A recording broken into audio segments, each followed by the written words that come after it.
আজকে পটলের একটা খুব সাধারণ রেসিপি বানিয়ে তোমাদের দেখাবো। খেতে এতটাই টেস্ট হয় আর মশলাও বেশি লাগে না। আর গরম দিন পড়ে গেলে পটলটাই কিন্তু রাজা বলতে গেলে গরম দিনে। পটলের সাথে নানা রকম রান্নাই করে থাকি, আজকে একটা সহজ রেসিপি তোমাদের সাথে চলো শেয়ার করি।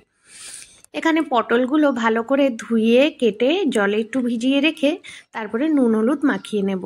আর এখানে কিছু মশলা আমি বেটে রাখবো।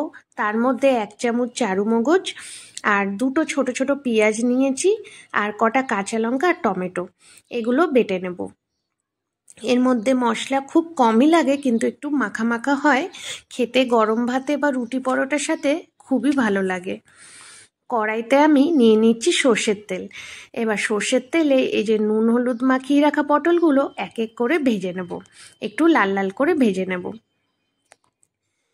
আজকে যে রেসিপিটা বানাচ্ছি, যারা যারা আজকের ভিডিওটা দেখছো তাদের কেমন লাগলো অবশ্যই কিন্তু কমেন্ট করে জানিও। আর অনেক দিন তোমাদের সাথে কোনো রান্নার ভিডিও শেয়ার করতে পারিনি। অনেক কিছুই তো যারা যারা রান্নার ভিডিও এরকম ছাড়ো তারা জানোই অনেক কষ্ট। আর একটা বাচ্চাকে নিয়ে সত্যি এত কিছু করাটা আমার কাছে যেন একটু বেশি কষ্ট হয়ে যাচ্ছে। তবুও চেষ্টা করতে থাকি, দেখি জানি না কবে সফল পাবো। আর যারা যারা এখনও সাবস্ক্রাইব করোনি চ্যানেলটিকে, তাদেরকে অনুরোধ করলাম প্লিজ চ্যানেলটিকে সাবস্ক্রাইব করে দিও আর পাশে থাকা বেল আইকনটিও প্রেস করে দিও। এখানে যে সর্ষের তেলে আমি পটলগুলো ভেজেছিলাম ওই তেলের মধ্যেই দিয়ে দিলাম একটু শুকনো লঙ্কা ফোড়ন। এবার শুকনো লঙ্কা ফোড়ন দিয়েই যে বেটে রাখা যে মশলাটা ওইটা দিয়ে ভালো করে কষিয়ে নেব।